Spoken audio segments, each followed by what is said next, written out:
10 साल का अर्णव एक साधारण बच्चा था, लेकिन उसके पास एक ऐसा रहस्य था जो उसे सबसे अलग बनाता था। उसका एक अदृश्य मित्र क्लारो। कोई उसे देख नहीं सकता था, सिर्फ अर्णव ही उससे बात कर सकता था। अर्णव रोज स्कूल जाता, दोस्तों के साथ खेलता, लेकिन हमेशा अकेला महसूस करता था। उसके माता पिता उसे समझ नहीं पाते थे। एक दिन जब वह बगीचे में अकेला बैठा था, तभी उसे एक आवाज सुनाई दी, क्लारो तुम उदास क्यों हो? अर्णव ने चौंक कर इधर उधर देखा, लेकिन वहाँ कोई नहीं था। अर्णव, कौन हो तुम? क्लारो, मैं तुम्हारा दोस्त हूँ, लेकिन मुझे सिर्फ तुम देख और सुन सकते हो। धीरे धीरे क्लारो उसका सबसे अच्छा दोस्त बन गया।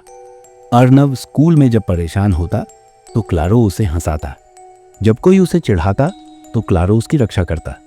क्लारो सिर्फ अदृश्य नहीं था, बल्कि उसमें जादुई शक्तियां थीं। वह चीजों को हवा में उड़ा सकता था, दरवाजे खोल सकता था और समय रोक सकता था। एक दिन स्कूल में एक गुंडा रोहित अर्णव को परेशान करने लगा।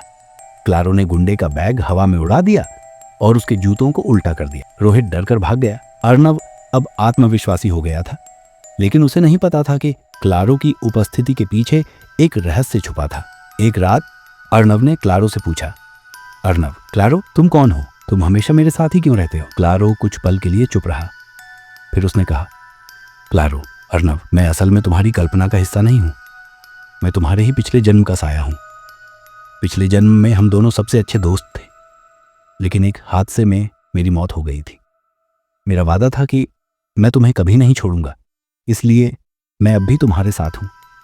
अर्णव की आंखों में आंसू आ गए। अर्णव ने क्लारो को गले लगाया और कहा, अर्णव, तुम हमेशा मेरे साथ रहना।